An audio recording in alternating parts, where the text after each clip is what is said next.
Selamat sore kawan-kawan. Selamat sore. Ada 4 orang narasumber kita sore hari ini akan membahas tentang perampasan aset dan apa yang terjadi di balik cerita perampasan aset. Teman-teman sekalian, sore ini kita dihadapkan kepada persoalan korupsi yang tidak pernah habis ya, karena tidak ada efek jera bagi pelakunya. Dan saya kira apapun yang kemudian menjadi perhatian publik itu ujungnya adalah bagaimana pemerintah, legislatif dan tentu juga para penegak hukum menerapkan bagaimana memberikan efek jera kepada para pelakunya. Sore hari ini hadir 4 orang narasumber hebat di tengah-tengah kita. Di sebelah kiri saya Mas Anang Fajar, selamat sore. Selamat sore. Mas Anang Fajar dari Kaum Telapak. Saya dari Kaum Telapak, Mas. Kaum Telapak. Itu apa itu, Mas? Organisasi lingkungan yang bergerak di reformasi kebijakan lingkungan. Oke. Dan pemantauan dan lain sebagainya lah. Itu tempatnya di mana, Mas? Tempatnya di Bogor. Bogor Sempur. ya. Berarti tadi dari Bogor ya? Istana lah ya. Melipir sedikit. Ring 1 istana ya? Ring 1 agak luar. Agak luar. Oke, terima kasih Mas Anang. Nanti kita diskusi lebih lanjut ya. Siap. Di samping Mas Anang udah hadir Mas Ibnu Samsu dari Temis Indonesia. Halo Bang, Itu apa itu Temis Indonesia, Mas Ibnu? firma hukum yang kemudian kami membersamai teman-teman masyarakat sipil dalam hal advokasi kebijakan maupun hal-hal yang itu berkaitan dengan hukum, permasalahan hukum, dan kemudian beberapa advokasi terhadap kasus struktural misalkan penggusuran, kemudian soal kepemiluan. Oke, terima kasih Mas Ibnu sudah hadir di rumah belajar anti korupsi. Di sampingnya, nah ini tuan rumah kita, Lola Esther Kaban. Mbak Lola, selamat sore. Selamat sore dan Nana. Ini tempat ini bisa diceritakan rumah belajar anti korupsi ini apa? Waduh, ini sebetulnya cita-citanya sih menjadi ruang publik ya. Jadi nanti untuk teman-teman mau yang organisasi masyarakat sipil atau masyarakat umum itu bisa menggunakan rumah ini untuk belajar soal anti korupsi, untuk mengorganisir. Pada intinya ini ruang aman dan tempat berkumpul bersama gitu. Jadi nanti kalau sudah launching, ini nanti bisa terbuka untuk umum, termasuk ada perpusnya juga. Jadi kalau misal nanti mau sambil skripsian, numpang terus sambil cari literatur anti korupsi, nah di sini nanti akan tersedia. Jadi semacam working space juga ya? Betul. Jadi pemirsa, buat teman-teman atau ada keluarga yang ingin mengetahui lebih lanjut tentang apa itu gerakan anti korupsi, di sinilah tempatnya gitu Mas. Insya Allah. Oke, di sebelah Mbak Lola ada Fauziah Ya, dari Auriga Nusantara. selamat sore dan kawan-kawan semua. Apa aktivitas Auriga? Aktivitas Auriga saat sekarang sama, masih dalam isu lingkungan sumber daya alam, fokusnya di pertambangan, perkebunan, dan perhutanan. Oke, ya teman-teman sekalian kita ngobrol santai saja. Saya mungkin mau nanya dulu ke Mbak Lola. Ini kan beberapa waktu lalu kita sempat ketemu Wamen ya. Apa sih yang dibahas dengan Wamen waktu itu? Jadi sebetulnya kan ini kalau bicaranya soal rangkaian ininya ya, rangkaian pembahasan kemudian atau drafting dari rancangan undang-undangnya itu sendiri itu kan panjang sudah usianya ya, dari 2008 katanya kalau misal draft pertama sekali itu ada itu tahun 2008. Jadi kan udah 1 dekade tuh, 2018 lebih malah kan nggak ada progres, tapi kemudian memang di akhir tahun lalu itu untuk prolegnas prioritas yang 2023 kita ada kesempatan nih di mana RUU perampasan aset itu masuk ke dalam salah satu daftar prolegnas prioritas gitu dari pemerintah dan disetujui oleh DPR sehingga itu jadi prolegnas bareng lah.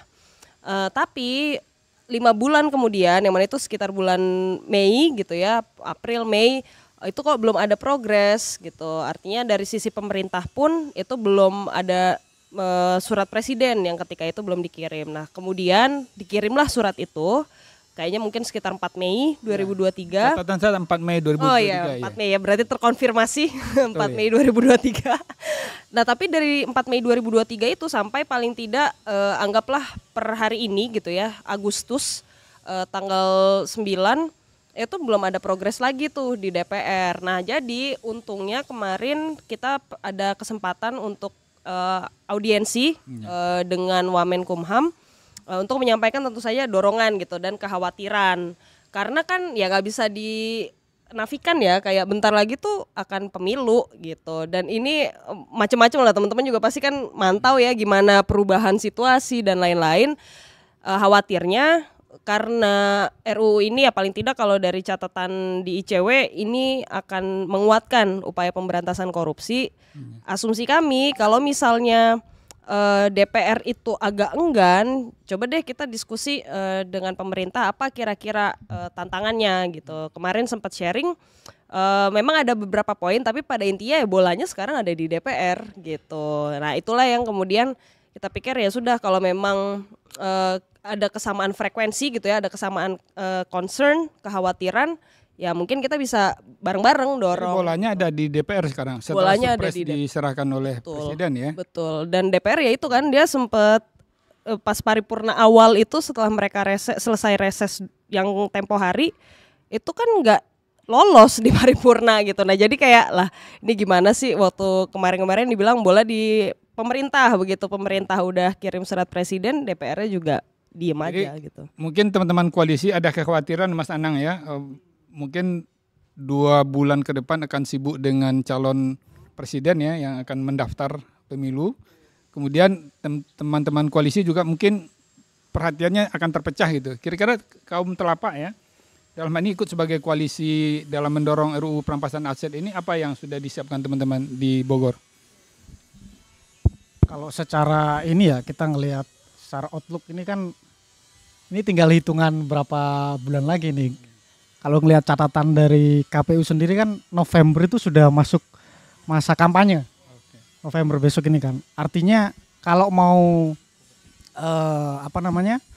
mau mengegolkan ini harusnya ini momen yang pas. Karena kan ini legacy lah. Ini harusnya menjadi sebuah legacy dari pemerintahan Jokowi untuk menunjukkan bahwa ini nih Presiden Jokowi itu memang benar-benar komitmennya adalah untuk pemberantasan korupsi sampai ke tingkat akar. Nah, kaum telapak tetap akan melakukan kerja-kerja advokasi seperti biasa karena perampasan aset ini kelindahnya memang kalau kita lihat ya dengan beberapa catatan dari PPATK misalkan kan selama ini tuh kerugian lingkungan tuh taksirannya hampir 20 triliun sekian lah. Itu catatan terakhirnya PPATK ya, dari kejahatan lingkungan. Nah, kejahatan itu di era Jokowi aja atau termasuk era sebelumnya?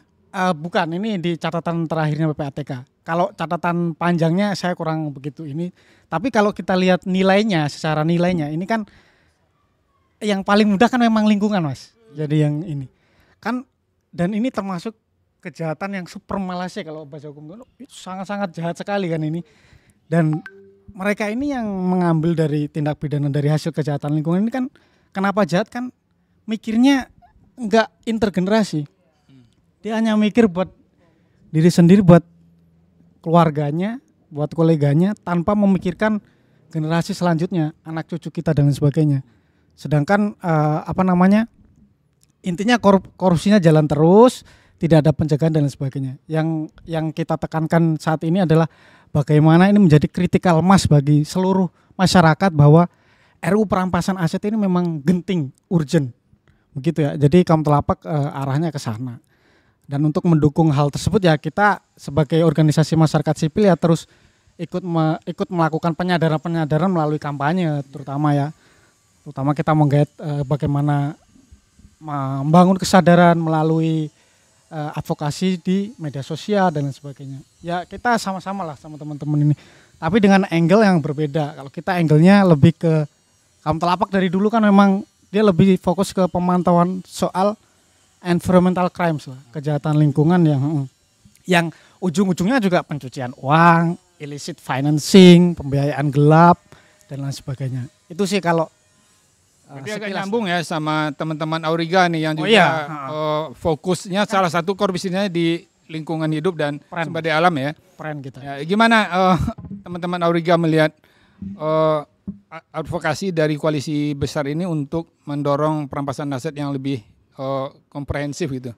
Ya benar, jadi kalau kami dari Auriga sendiri tentu kami menyambut baik ya sebenarnya RUU perampasan aset ini.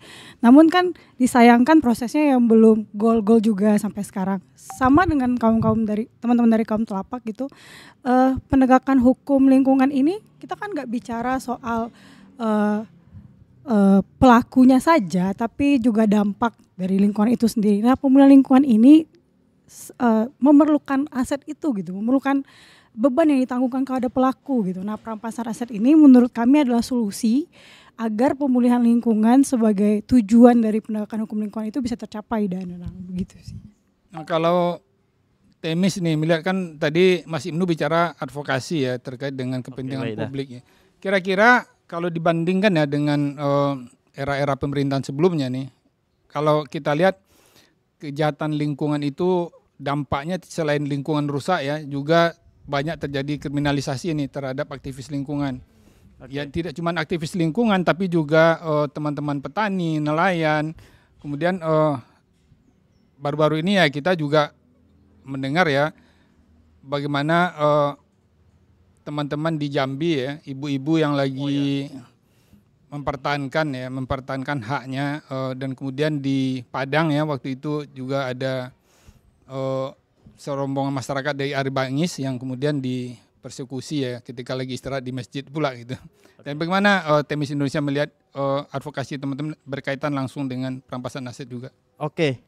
Sebelum masuk ke situ ya, tapi Temis akan lihat bagaimana kualitas legislasi di Indonesia dan kemudian dikaitkan dengan RUU perampasan aset itu. Saya menambahkan dari Mbak Lola tadi, saya mencatat itu sejak diberikan surat presiden itu 4 Mei itu sudah ada 6 paripurna yang dilakukan oleh DPR RI. Artinya dalam jangka waktu 4 Mei sampai saat ini sudah ada 6 tetapi sama sekali tidak ada yang membahas terkait dengan RUU perampasan aset. Dan kemudian sangat menarik kalau misalkan kita lihat di pemberitaan seperti itu ya. Misalkan diberitakan oleh Kompas 6 Juni 2023 wakil DPR RI menyatakan bahwa belum ada kesepakatan politik antar fraksi yang ada di DPR terkait dengan RUU perampasan aset ini. Artinya ada apa di balik itu gitu?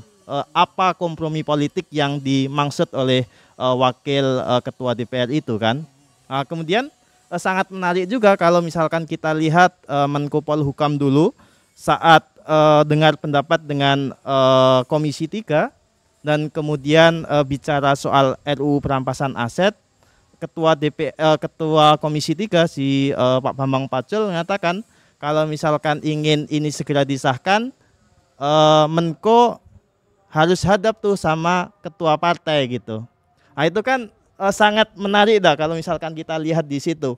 Sebenarnya apa sih korelasinya misalkan yang tadi menyatakan bahwa belum ada kesepakatan dan Bambang Pacul pun mengatakan harus hadap dulu ke ketua partai ini kalau misalkan ini ingin disahkan gitu kan. Sehingga menurut saya itu suatu hal yang sangat menarik di situ dan kemudian perlunya partisipasi atau tekanan-tekanan publik di mana-mana bahwa perampasan aset ini sangat penting. Dan kemudian selanjutnya yang ketika kita bicara soal tren pemerintah, misalkan dengan RUU saat itu RUU Omnibus Law misalkan, kemudian kesehatan, kemudian minerba dan lain-lain itu yang itu IKN misalkan yang menurut logika pemerintah itu dan DPR juga ada kesepakatan politik di situ sangat cepat gitu. Tetapi ini adalah untuk kepentingan masyarakat, untuk kepentingan bangsa lebih bagus soal penataan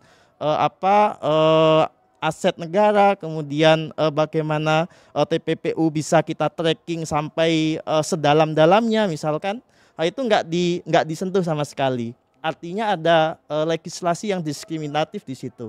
Itu menurut saya. Dan kemudian kalau misalkan ditarik pada aktor-aktor, tentu kalau dari legislasinya saja sudah pilih-pilih, artinya ada suatu hal yang mereka pegang dan kemudian diperjuangkan oleh sekelompok pemerintah maupun dari DPR. Dan kemudian ketika ada kepentingan itu diganggu oleh mereka merasa terganggu dengan dengan gerakan masyarakat sipil oleh aktor-aktor penggerak di masyarakat, tentu penggerak-penggerak itu harus dihentikan dulu untuk memuluskan rencana besar mereka itu. Jadi Mbak Lola, berkaca dari penanganan kasus-kasus korupsi akhir-akhir ini, bagaimana ICW melihat keseriusan DPR dalam membahas RUU ini? Nah itu juga ini sebetulnya kan kalau yang terakhir, kalau data ICW ya paling tidak 2022 itu kerugian, dan ini disclaimer dulu sumber datanya tuh dari putusan. Jadi tentu kalau misalnya bilang potensinya berapa, potensinya bisa jadi lebih besar dari itu. Tapi kerugian yang terbukti melalui putusan untuk kasus korupsi itu ini baru kerugian, belum ngitung suap gitu ya, belum ngitung pungli. Tapi kalau bicaranya kerugian keuangan negara aja itu ada 42 triliun rupiah untuk 2022. Triliun. 2022. Hanya untuk 2022. Tahun 2021 itu 62 triliun gitu. Kerugian yang terbukti di persidangan untuk kasus korupsi.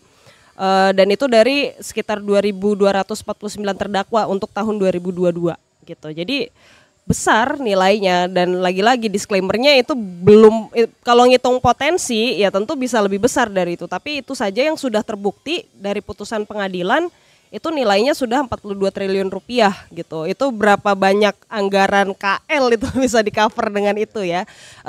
Tapi pengembaliannya itu kalau misalnya kita baru menghitung pidana tambahan uang penggantinya itu hanya 3 triliun rupiah gitu, sekitar itu. Selisihnya jauh banget, ya selisihnya jauh banget.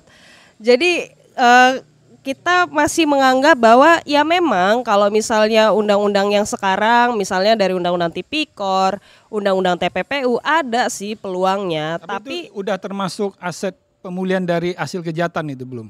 Belum menghitung itu. Belum jadi itu kita baru strict sumber datanya dari putusan yang kita hitung untuk kerugian, dari kerugiannya aja dulu, sama pidana tambahan uang penggantinya. Pengganti aja. Ya, dari pidana tambahan uang penggantinya.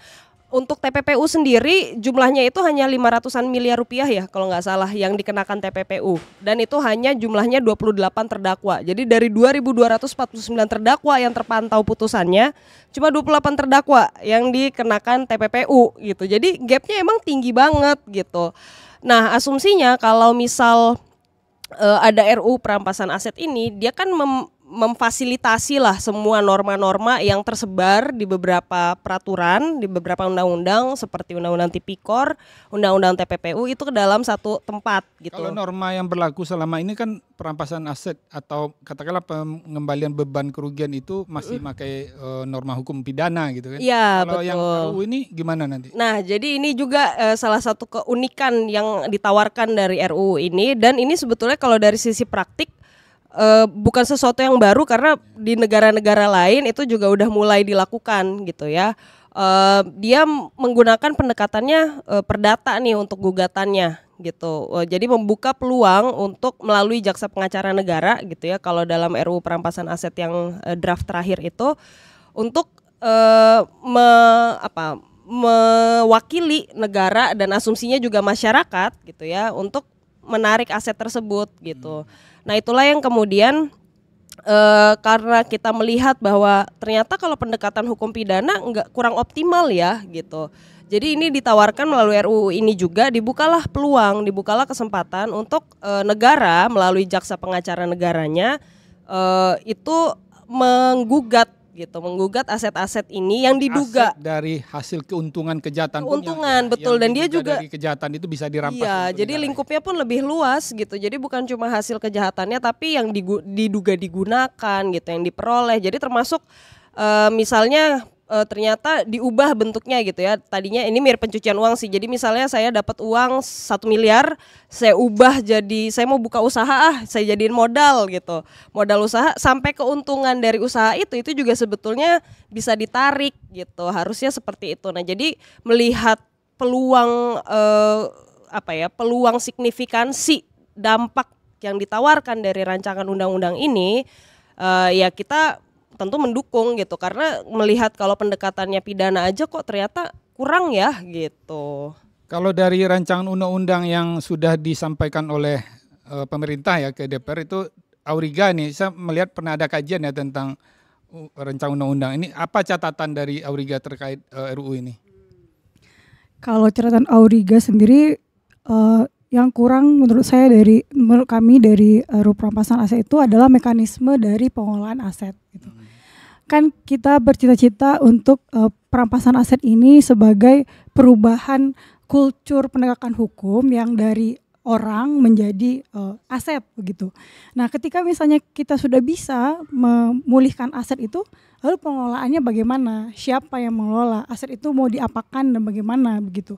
Nah, concern kami di lingkungan begitu, ketika kita bicara penegakan hukum lingkungan, ini agak berbeda dengan penegakan hukum lainnya. Di sini ada korban lain selain manusia begitu. Ada aspek sosiologis begitu, ada aspek ekologis, ada aspek ekonomi juga. Nah, tentu kami berharap bahwa perampasan aset ini bisa menjamin adanya pemulihan kepada dampak-dampak itu, setidaknya kepada dampak lingkungan gitu. Kerusakan, maksud kami kejahatan lingkungan tentu akan menimbulkan kerusakan lingkungan. Nah, kerusakan lingkungan ini mau diapakan? Tentu mau dipulihkan begitu. Nah, pemulihan aset inilah yang ingin kami kejar agar memastikan proses pemulihan lingkungan itu terjadi. Penegakan hukum lingkungan saat ini tuh sudah berjalan, sudah ada upaya untuk pemulihan lingkungan juga melalui gugatan perdata oleh Menteri KLHK gitu. Namun ada PR-PR atau catatan yang membuat putusan itu hanya tinggal putusan begitu loh, Danang. Apakah ada kendala kemampuan penegak hukum dalam menilai evaluasi dari aset yang non ini ya, yang non barang itu misalnya seperti? Menarik soal bicara penghitungan atau valuasi dari aset itu. Jadi sebenarnya belum ada pattern yang baku gitu. Jadi setiap hakim punya cara pengukuran masing-masing begitu.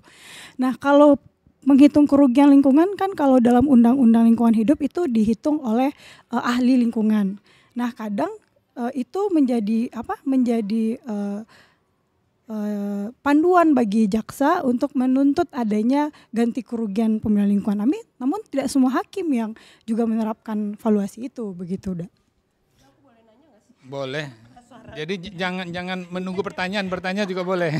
Iya. Kita diskusi aja. Ini ada Mas Ana. Iya, makanya Mas Ibnu aku mungkin. tuh jadi penasaran karena ini kan akhirnya jadi sama ya kayak tadi kan kayak untuk tipikor paling enggak ada metode untuk ngembaliin sih kerugian ya. Iya. Kan hal yang sama sebetulnya ada juga ya kalau untuk kejahatan lingkungan gitu.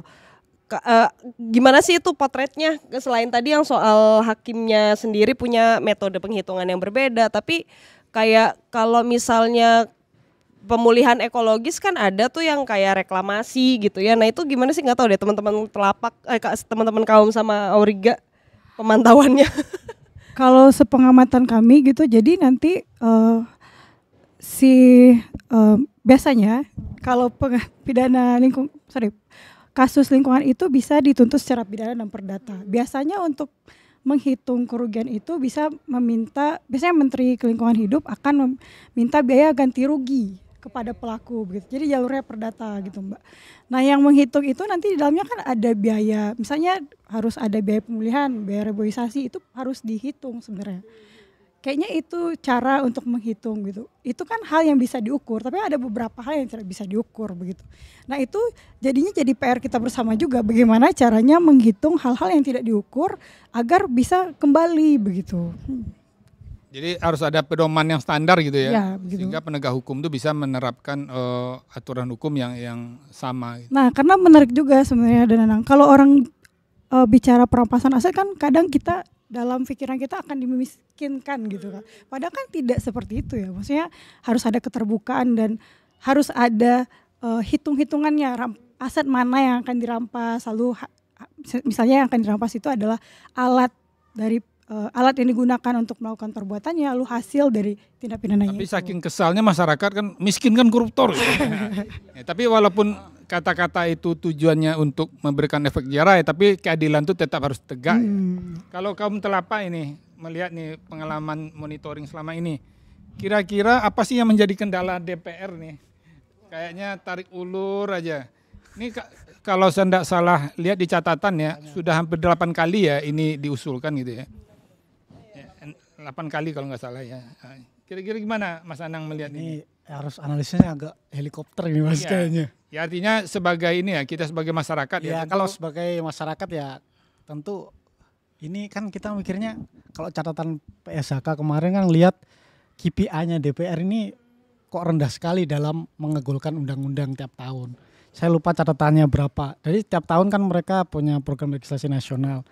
Dari 1 tahun ini misalkan ini masuk ke prolegnas kan yang ini. Masuk. Ya, harus itu yang prioritas berapa, tapi yang disahkan tuh hanya berapa, itu ada tuh catatan. Nah menurut catatan PSHK ini sangat rendah, kurang signifikan lah, karena padahal kan DPR ini fungsi utamanya kan legislasi juga, dia harusnya menghasilkan undang-undang yang pro rakyat lah katakanlah begitu. Tapi kalau kita lihat dari kendala ini, karena memang kayak catatan Bang Ibnu tadi, yang ini kayaknya ini nih yang kilat nih. Nah, ini milih dulu kan Omnibus Law dikilatin, terus IKN, lalu banyak lah. Sedangkan kalau kaum telapak misalkan yang juga mengadvokasi itu RUU masyarakat adat itu. Iya. Itu juga sama, itu mirip tuh 2009, ini kan 2008 nih. Kalau ini kalau salah 2009 menurut catatan terakhir itu. Sampai sekarang juga sama lah ini, keterangannya sama. Padahal kalau kita lihat ya, lokusnya pemerintah Jokowi dia pingin pembangunan ya. Otomatis pembangunan itu harus sustainable ya nggak sih? Nggak bisa harus berhenti di generasinya Jokowi doang. Iya. Harus generasi selanjutnya kan juga harus sama kan gitu. Jadi keadilannya itu antar generasi. Tapi yang paling masif teman-teman advokasi kan juga soal Omnibus Law, Cipta Kerja ya terutama. Itu kan fokusnya iklim investasi. Iklim investasi, job creation, penciptaan lapangan kerja yang seluas-luasnya. Karena kita memang secara global menghadapi masif unemployment, pengangguran yang masif. Belum lagi tantangan disrupsi teknologi kan mengurangi itu. Nah, kaitannya sama RUU perampasan aset ini, harusnya kalau sesuai dengan surveinya World Economic Forum itu, yang pertama kali menghambat investasi itu apa sih? Dari 13 itu yang saya lihat, yang paling atas itu korupsi. Iya. Jadi Dan harusnya itu selalu juara ya. itu paling atas. Itu adalah hambatan paling tinggi dari investasi masuk ke sebuah negara gitu ya menurut catatan World Economic Forum. Nah, harusnya Omnibus Law ini juga punya Omnibus Law yang korupsi kan? Katakanlah begitu, walaupun kita sudah punya Tipikor, sudah punya TPPU, tapi ini kan tujuannya adalah menciptakan koridor sempit katakanlah, narrow koridor kan, jadi menutup peluang-peluang tadi kan. Nah harusnya kalau ada satu instrumen lagi nih, ini harusnya bisa mengeliminasi yang tadi hambatan paling yang menurut World Economic Forum.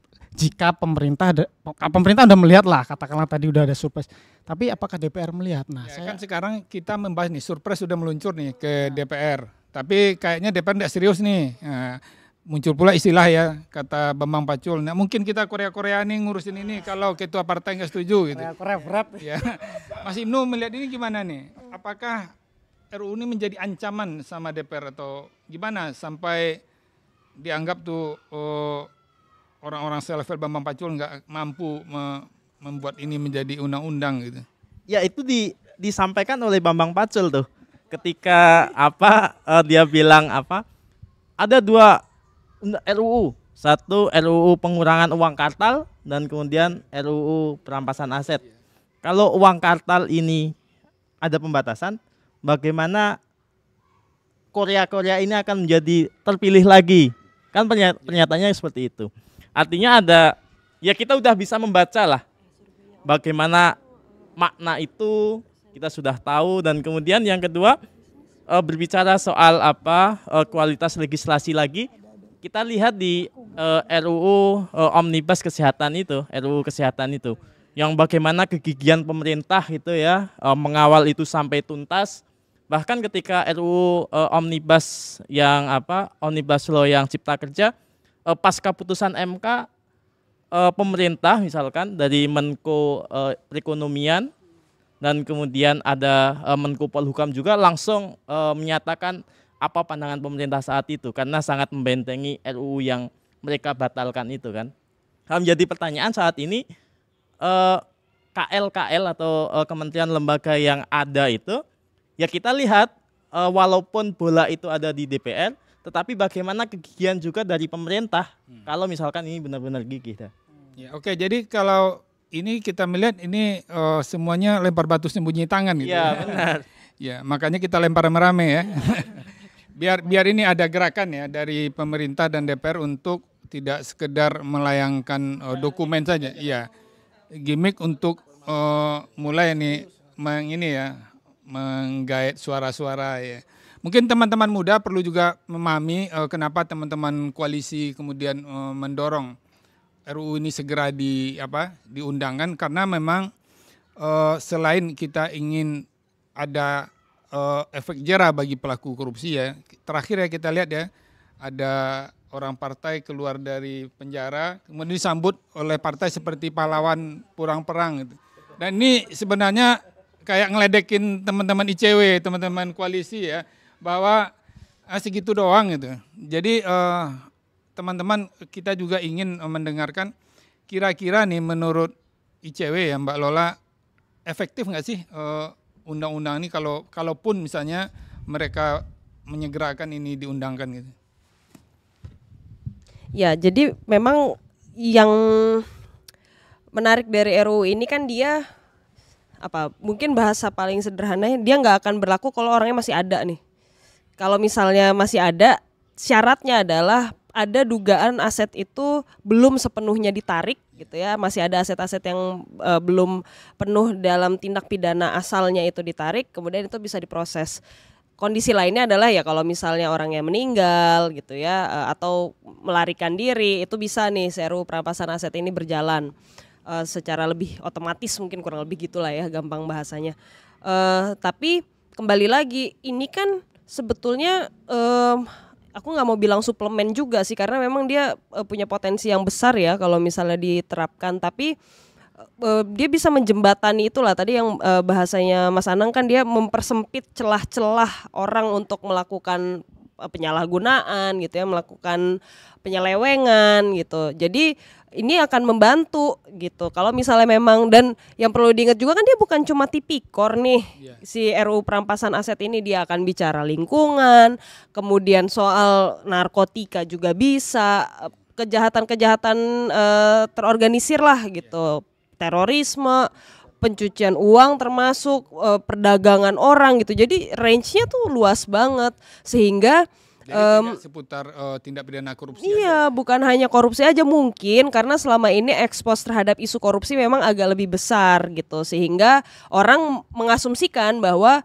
RUU perampasan aset mah cuma buat korupsi aja gitu padahal sebenarnya enggak ini tuh bisa mencakup semua kejahatan yang punya motif ekonomi dan juga yang terorganisir gitu ya selama ini kalau pendekatannya dengan penegakan hukum konvensional dia sulit tuh gitu karena kalau misalnya ya itu tadi udah Nanang udah cerita gimana orang mungkin bukan dalam konteks yang udah selesai pidana badan kemudian dia disambut ya tapi misalnya orang-orang yang udah dimasukin lapas nih tahu-tahu dia keluar kemana plesir gitu kan kita kan sering juga ngeliat itu mikirnya kan gini tadi saya mikirnya oke, mungkin asetnya udah nggak ada tapi ada oligar-oligar yang kemudian membantu dia gitu yang bisa jadi hasil dari pencucian uangnya bisa jadi uang yang tidak jelas BO-nya yang kemudian dikembalikan lagi dalam bentuk dukungan-dukungan gitu. Jadi saya kira yang terjadi ini semakin banal itu karena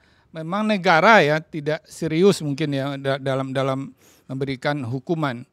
Ya mungkin dalam konteks hukum hari ini ya dari tingkat pertama, tingkat kedua pengadilan dihukum berat, di MA dibebaskan atau diperingan gitu. Dan ini hari-hari ini kita juga mendengar ya betapa miris ya perjuangan masyarakat sipil dan tentu juga kalau saya jadi hakim itu saya kecewa juga. Saya udah sekolah tinggi-tinggi, kemudian udah berdinas bertahun-tahun, memutuskan, kemudian di level yang lebih atas didegradasi putusannya. Dan ini sangat menyakitkan gitu. Kemudian Auriga kan memang konsen salah satunya di kajian-kajian ya. Kalau tidak salah itu ada matrik yang sudah dibikin juga terkait dengan RUU ini. Apa sih yang paling mendasar perbedaan yang perlu kita kurangi, mungkin yang mungkin justru draft yang dikirim malah melindungi aset-aset mereka gitu. Sebenarnya kalau dilihat itu perbedaan dari tahun ke tahun yang saya lihat itu adalah soal mekanisme perampasan aset. Itu ada yang berbeda, yang awalnya ya mekanisme, lalu kemudian apa pengertian asetnya apa gitu, itu selalu berganti. Mungkin untuk biar lebih dalam mungkin akan disebarkan saja matriksnya biar lebih kompleks. Tapi seingat saya kita udah serahkan ke Wamenkumham ya. Sudah. Cuman kekurangannya memang itu tadi, mungkin ada beberapa catatan soal mekanisme, lalu ada pengelolaan yang masih terpusat begitu. Karena kan ini ruang lingkup pidananya banyak begitu, jadi mungkin perlu kajian lagi siapa yang seharusnya dan bagaimana pengelolaan aset itu gitu. Oke, kemudian Mas Ibnu ini kayaknya pemerhati DPR nih, kayaknya semangat banget kalau ngomong DPR nih. Saya ingin bertanya, kalau ini diundangkan kira-kira nih yang paling tepat mengurus dan mengelola aset ini siapa gitu? Nah itu kemarin masih ada itulah yang paling penting ketika ketika ini masih di DPR, dan kemudian DPR itu juga perlu nanti, karena catatan kita terhadap proses legislasi itu adalah partisipasi yang tidak bermakna itu dah. Dan kemudian oleh karena itu ketika ada RUU seperti ini, mengapa itu sangat penting juga nanti ketika proses pembahasan adalah perlunya adanya partisipasi dari masyarakat, kemudian lembaga-lembaga atau forum-forum yang memang benar-benar dia akan berdampak langsung seperti itu ya, karena pertimbangan MK kemarin juga menyatakan itu partisipasi yang bermakna itu adalah ya harus melibatkan forum-forum, lembaga-lembaga kajian, NGO-NGO yang memang akan berdampak secara langsung dalam hal kemarin buruh.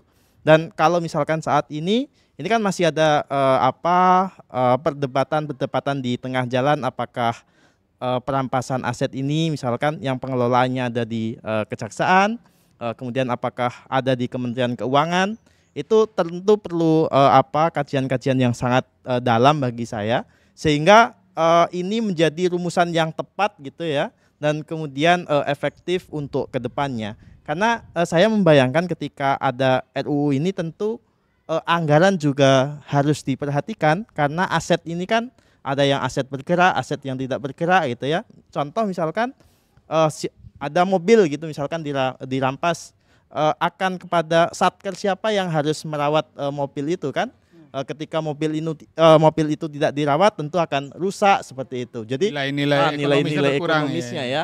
Karena kita tahu misalkan sekarang tiba-tiba spionnya hilang gitu kan, ketika saya berpraktik di lawyer, kemudian aset ini disita gitu ya, kemudian ketika mau diambil udah hilang misalkan dengan alasan nggak ada pemeliharaan kok Mas misalkan, nggak ada yang jagain misalkan. Kalau ada yang jagain siapa yang gaji? Nah kalau jagain siapa yang jaga gitu kan.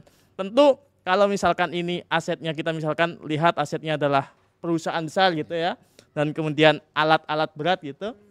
Nah, siapa yang akan menjadi satker dan kemudian ada anggaran di situ? Tentu ini harus menjadi kajian sangat dalam juga. Dan kemudian yang kedua adalah bagaimana kalau misalkan ini sudah ada gitu, misalkan RUU perampasan aset sudah ada, tapi nggak bisa dijalankan. Oleh karena itu menurut saya perlu kajian-kajian yang mendalam tadi, agar RUU ini juga akan jadi efektif, bisa dijalankan, tidak seperti undang-undang yang sudah bagus tapi tidak ada daya giginya gitu. Baik, terima kasih Mas Ibnu. Teman-teman, diskusi ini tidak berakhir hari ini saja. Ini akan menjadi series diskusi yang tentu kita juga nanti akan mendapatkan banyak masukan dan feedback dari teman-teman pendengar sekalian dan juga para penonton channel TV Sahabat ICW ya, dan Auriga Nusantara. Nanti kita akan bergiliran nanti. Saya berharap nanti teman-teman siap ya di markas masing-masing untuk menjadi tuan rumah, Dan kami berterima kasih kepada Rumah Belajar Anti Korupsi yang hari ini sudah membuka ya wacana kita bagaimana pentingnya perampasan aset, dan terima kasih Mbak Lola dan teman-teman Rumah Pembelajaran. Kita tidak berakhir di sini, kita berharap diskusi seperti ini juga disambut oleh pemerintah dan DPR. Kalau saya tidak salah ini nanti teman-teman tolong sama-sama mengingatkan, mungkin pada sesi berikutnya kita akan undang Wamenkumham untuk bisa hadir langsung menjawab apa yang menjadi keraguan kita, sekaligus kita juga ingin mendapatkan jawaban yang clear dari pemerintah ya, dan tentu kita juga berharap nanti bisa hadir dari legislatif ya. Dan saya kira diskusi ini adalah diskusi pembuka yang penting buat kita semua untuk mengadvokasi bahwa aset-aset dari hasil kejahatan itu mestinya dikembalikan untuk negara dan digunakan seluas-luasnya untuk kepentingan masyarakat banyak. Closing statement nih Mbak Fau, nah, ini Unifau sebenarnya. Gimana diskusi pertama ini dan apa yang perlu disampaikan kepada teman-teman kita? Tentu koalisi ini sangat mengharapkan adanya progres lah ya RUU perampasan aset ini. Jangan hanya kita berprogres tapi cukup lama begitu, seperti hanya menjawab ya hanya gimmick saja begitu.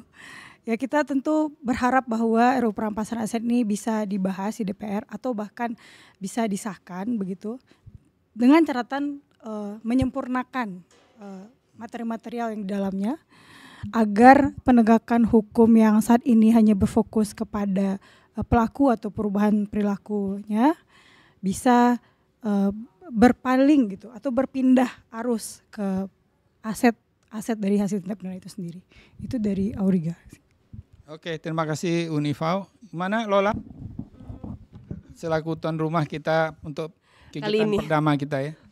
Ya, mudah-mudahan nanti bisa sering-sering kita di sini ya. Bisa dong, ini kan nanti bisa terbuka untuk umum juga, jadi bisa dimanfaatkan. Kalau dari ICW sebetulnya sama sih ya, kurang lebih intinya adalah jangan sampai ini juga hanya sekedar formalitas. Kalau nanti rancangannya pun disahkan ala kadarnya gitu ya, kita mau itu rancangan yang optimal sehingga benefitnya juga bisa maksimal gitu untuk negara dan juga untuk publik secara umum. Dan mungkin ini perlu diingetin juga kali ya DPR tuh meskipun tentu pemerintah juga harus nekan, tapi DPR kalau misalnya ini makin lama diulur, dugaan bahwa DPR punya kepentingan untuk menghentikan pembahasan RUU ini itu makin kuat gitu. Jadi kalau misalnya Anda justru mau perbaiki citra, perbaikilah gitu. Maksudnya jangan kemudian malah malah kayak apa sih ya, menyandera RUU ini gitu. Kalau misalnya memang justru mau publik melihat bahwa Anda itu suportif terhadap pemberantasan korupsi, pengentasan kejahatan-kejahatan terorganisir dan juga bernuansa ekonomi, justru harus jadi yang paling depan untuk mendukung ini gitu. Jadi itu aja, jangan lupa bentar lagi pemilu. Perbaikilah sikap dan perilaku Anda. Tunggu dulu Mbak Lola, ini di belakang ini pajangan atau bukan? Ya silakan. Ini langsung kayak wing. Ya, oh iya, jadi ini sama seperti ini bukan hasil perampasan aset ya? Oh, bukan. Kalau ini justru untuk menangkap aset. Enggak. Iya. Ini aku ngeliatnya kemana sih ya? Udah pokoknya ini adalah salah satu unit dari ICW juga untuk penggalangan dukungan publik. Ya juga ya. Aduh, tapi PR ya, aku malas berdiri, maaf ya. Jadi ini aja yang aku pakai. Ini adalah kaos. Ini adalah salah satu contoh tulisannya Uncorrupted. UMKM lah ya. UMKM. Yang mana nanti hasil penjualan dari merchandise ini itu nanti akan diputar lagi untuk pembiayaan advokasi, salah satu yang kita lakukan ini gitu. Jadi teman-teman, kita nggak perlu malu ya. Kalau ini adalah pekerjaan halal ya, kita ingin mengajarkan juga bahwa dengan cara yang seperti ini kita bisa hidup kok gitu. Tidak harus korupsi. Apa itu? Nah, iya. Ya, maksud saya mungkin nanti kita bisa bikin bazar di sini ya, sambil ngobrol ya, ada bazar melibatkan UMKM gitu ya. Gitu kan, ini rumah belajar publik kan? Ya, Mas Ibnu dari Temis nih gimana? Ya, kalau saya simpel aja dah. stop gimmick-gimmick itu, dan ini adalah RUU yang memang ditunggu-tunggu oleh masyarakat, tentu ini harus segera dibahas. Dan gaya lempar sana lempar sini itu semakin dirawat, tentu kepercayaan masyarakat itu semakin hilang juga. Itu udah cukup. Oke, terima kasih Mas Ibnu. Mas Anang dari kaum Telapak. Harusnya publik yang membuat statement conclusion gitu. Closing. Kita bukan konklusi untuk publik, tapi Untuk diskusi itu ya, kita. oke. Setelah ini kan ini bukan yang pertama sekaligus yang terakhir Untuk kan. selanjutnya sustain lah ini ya. Kalau saya ya sustainable itu harus.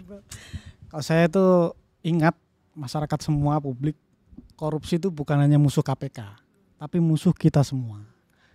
Nah, dengan perampasan aset ini saya dan teman-teman di sini mohon, dan karena DPR memang perwakilan rakyat, maka dengarkanlah suara rakyat ini. Segera sahkan RUU perampasan aset dan merdeka. Ini kepada pemerintah dan wakil rakyat harus mendengar ini. Ini dah, Iya. saya tambahkan, saya menunggu nanti pernyataan presiden gitu ya. Apakah di pidato kenegaraan itu akan menyatakan soal perampasan aset. Kalau misalkan ketika pasca surpres itu diberikan, tolong dong DPR segera melakukan pengesahan RUU perampasan aset. Coba nanti saya tantang tuh presiden, berani nggak atau punya komitmen nggak terhadap apa yang dinyatakan oleh dia sendiri saat dia bilang bahwa Tapi nantangnya harus dengan bahasa yang sopan ya, Iya. biar tidak nanti jadi saya gimmick. nyuwun gitu ya. Saya nyuwun Bang Presiden. Baik teman-teman sekalian, terima kasih ya. Ini kalau kita tambah lagi durasinya, lama-lama kita merosot nih sampai ke bawah nih. Tapi ini bukan sebagai gimmick ya, bahwa mendiskusikan hal yang penting itu memang perlu merakyat ya. Makanya kita sampai ngefloor nih, lama-lama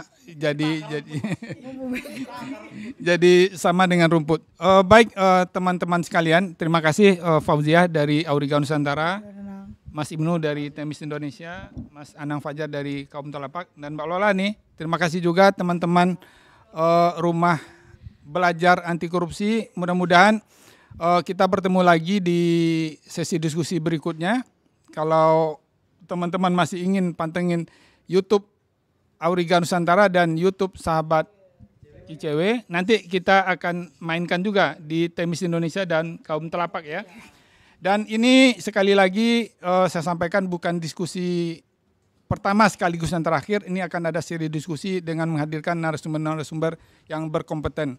Saya Nanang Farisa mewakili kerabat kerja bertugas undur diri. Terima kasih. Assalamualaikum warahmatullahi wabarakatuh.